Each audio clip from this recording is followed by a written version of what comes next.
Voilà, après ce lancement chaotique, messieurs, on va regarder le calendrier des 7 prochains matchs de Ligue 1 pour se poser la question, est-ce que maintenant ça serait pas facile pour l'OM en Ligue 1, tout simplement parce que voilà, l'objectif c'est d'être dans les 3 premiers. Deuxième, s'il y a l'objectif maximum, on va dire, Fabrice, mais est-ce que finalement on n'a pas mangé notre pain noir ?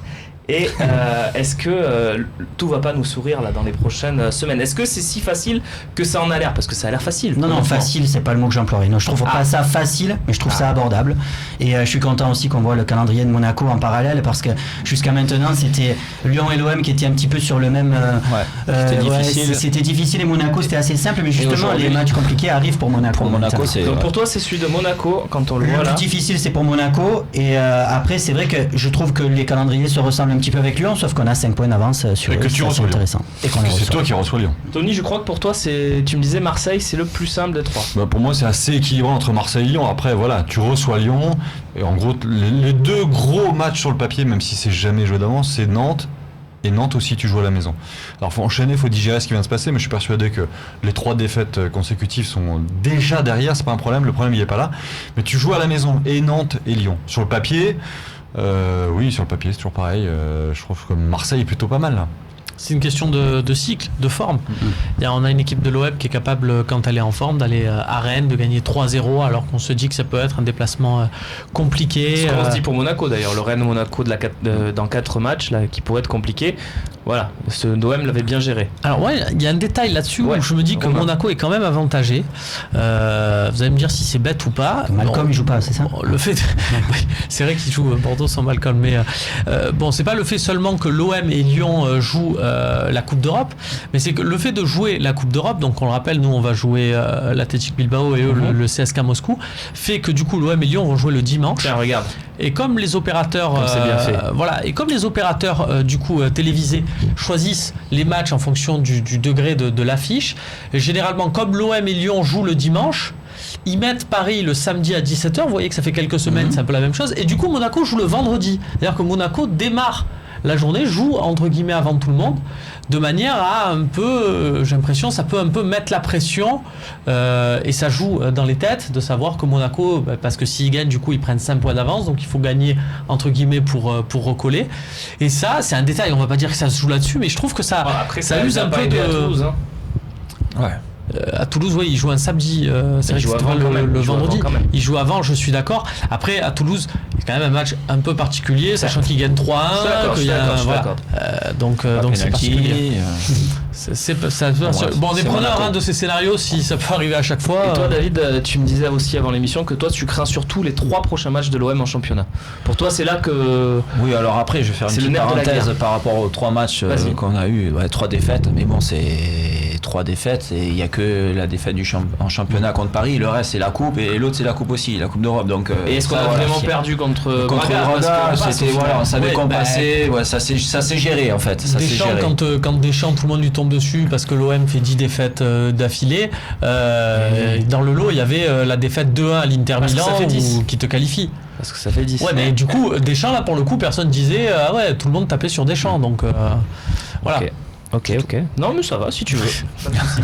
Ces défaites quand même, non, mais parce que c'est pareil. Quand Rudy Garcia, parce qu'il en a parlé hier en conférence de presse de cette défaite, il a dit non, mais attendez, ceux qui ont vraiment perdu, c'est ceux qui ont regardé le tirage au sort des 8e de finale à la maison, qui ont mis une petite claque à Braga. Mais à ce moment-là, avant la conf, ne dit pas on va là-bas pour gagner. Tu vois, c'est toujours pareil. On peut lui mettre à ce moment-là son discours en face. Quelqu'un a-t-il quelque chose à rajouter sur ce calendrier ? Monaco. N'ont pas de match de Coupe d'Europe, donc c'est vrai que ça peut, même s'ils ont pour nous le calendrier le plus difficile, mais ils vont pouvoir gérer plus facilement. C'est comme là, on a joué Paris dimanche, mais on avait joué Braga avant, donc les joueurs sont un peu plus fatigués. C'est peut-être pour ça aussi qu'il y a eu ce petit turnover aussi.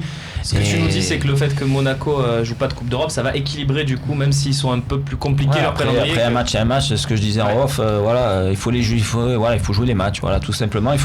Si Marseille veut finir 2e, 3e, On espère. On voit bien mais il faut gagner des matchs. Il faut les gagner. Il ne faut pas regarder ce qui se passe devant, derrière. Il faut envoyer. On voit bien l'angoisse d'ailleurs de Rudy Garcia. Ça revient souvent. C'est pas par hasard. Et souvent, ces confs de presse, c'est de la langue de bois, mais il sait aussi passer des messages. Il n'arrête pas de répéter qu'il a une obsession, c'est les blessures.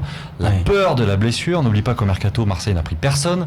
Je vous rappelle que Patrice Evra était là en début de saison. On peut passer ce qu'on veut de Patrice Evra, mais il n'a jamais été remplacé numériquement dans cet effectif. Certes, c'est un seul joueur, c'est un seul poste, mais ça fait une rotation de moins.